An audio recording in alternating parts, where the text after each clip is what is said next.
Ganito ang sitwasyon sa Daraitan River tuwing tag-ulan. Ayan, nagbabangka ang mga tao para makatawid sa magkabilang pangpang. Ayan. Bali ang bangkang ito, apat. Apat na nagmamanipulate nito. Apat yung pinaka nagsasagwan. Una, bago tumawid sa gilid, ayan, makikita nyo hinihila nung isa yung bangka papataas habang yung kasama naman niya ay nagga-guide sa bangka, ayan, nakasakay. Tapos pagdating doon sa dulo, ayun, sa may bandang itaas, saka sila tatawid pababa naman sa kabila para mabilis, hindi sila nakakontra sa alon ng tubig o sa agos ng tubig para madaling makatawid. Ayan, may mga life jacket sila ditong ginagamit upang sakali pag nagkaroon ng disgrasya ay magamit nila. Ayan, kita nyo naman, ayan, isa na naman bangka ang hinihila papataas ng isa na namang bangkero. Ayan. Tatawid din yan, mga idol, tatawid yan. Habang yung isa naman ay pabalik naman. Bali, tatlong bangka na sila rito. Tatlong bangka silang paikot-ikot para magtawid sa buong isang araw. Yan, isang araw nilang ginagawa ito. Palitan sila, tapos pagkakain nagpapahinga rin naman sila, pero sa gantong oras nako, pag maraming tumatawid, tuloy-tuloy ang kanilang pagtatawid.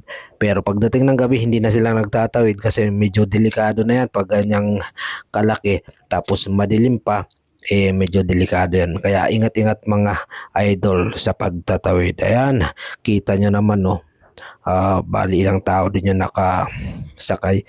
Pero itong bangka to, dalawang bangka to na sama, tapos sa gitna nilagyan nila ng tabla para tayo ng mga tao.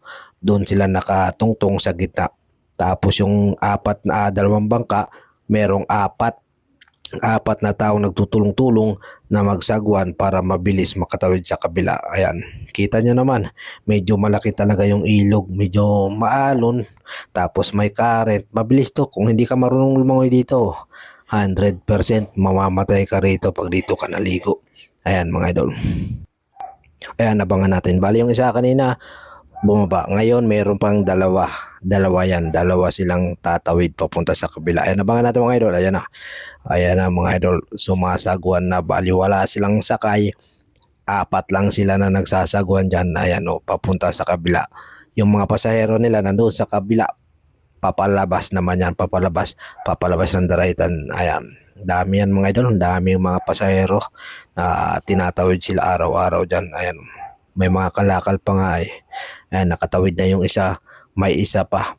Ayan, may isa pa. Bali yung isa kanina, tumawid pa kabila. Pero ito, dalawa naman sila papunta doon sa papasok ng Daraitan, yung ano nila.